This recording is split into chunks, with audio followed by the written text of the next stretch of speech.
आदम की वंशावली यह है। जब परमेश्वर ने मनुष्य की सृष्टि की तब अपने ही स्वरूप में उसको बनाया। मत्ती 1:1, 1 कुरी 11:7, 2। उसने नर और नारी करके मनुष्यों की सृष्टि की और उन्हें आशीष दी, और उनकी सृष्टि के दिन उनका नाम आदम रखा। मत्ती 19:4, मर 10:6, 3। जब आदम 130 वर्ष का हुआ, तब उसके द्वारा उसकी समानता में उसी के स्वरूप के अनुसार एक पुत्र उत्पन्न हुआ। उसने उसका नाम शेत रखा।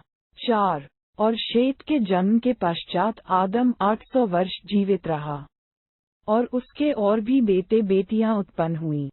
5। इस प्रकार आदम की कुल आयु 930 वर्ष की हुई।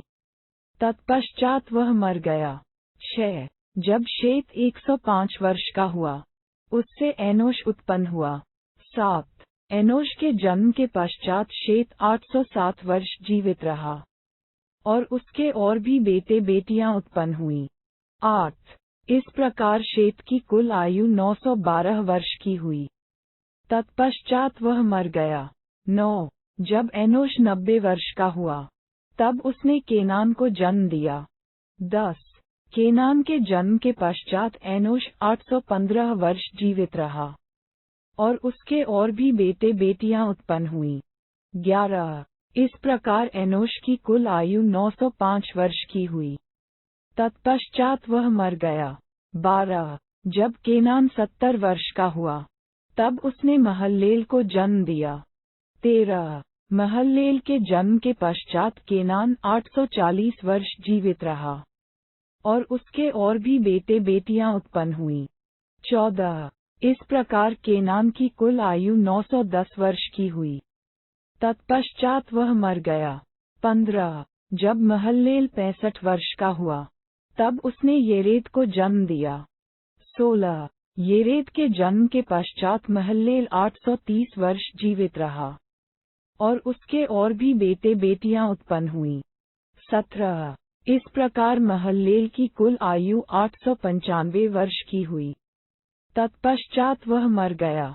18। जब येरेद 162 वर्ष का हुआ, जब उसने हनोक को जन्म दिया। 19। हनोक के जन्म के पश्चात येरेद 800 वर्ष जीवित रहा, और उसके और भी बेटे बेटियां उत्पन्न हुईं। 20। इस प्रकार येरेद की कुल आयु 962 वर्ष की हुई। तत्पश्चात वह मर गया। 21। जब हनोक 65 वर्ष का हुआ, तब उसने मतूशेला को जन्म दिया। 22। मतूशेला के जन्म के पश्चात हनोक 300 वर्ष तक परमेश्वर के साथ साथ चलता रहा। तारांकन और उसके और भी बेटे बेटियां उत्पन्न हुईं। 23। इस प्रकार हनोक की कुल आयु 365 वर्ष की हुई। 24। हनोक परमेश्वर के साथ साथ चलता था, फिर वह लोप हो गया क्योंकि परमेश्वर ने उसे उठा लिया। इब्रा 11:5। 25। जब मतूशेला 187 वर्ष का हुआ, तब उसने लेमेक को जन्म दिया। 26।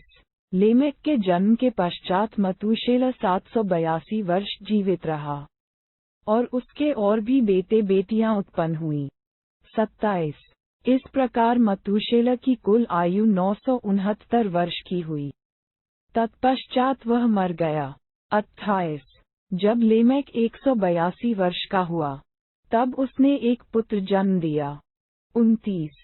उसने ये कहकर उसका नाम नूह रखा कि यहोवा ने जो पृथ्वी को श्राप दिया है, उसके विषय ये लड़का हमारे काम में और उस कठिन परिश्रम में जो हम करते हैं, हमें शांति देगा। 30। नूह के जन्म के पश्चात लेमेक 595 वर्ष जीवित रहा, और उसके और भी बेटे बेटियां उत्पन्न हुईं। 31। इस प्रकार लेमेक की कुल आयु 777 वर्ष की हुई। तत्पश्चात वह मर गया। 32। और नूह 500 वर्ष का हुआ, और नूह ने शेम और हाम और येपेत को जन्म दिया।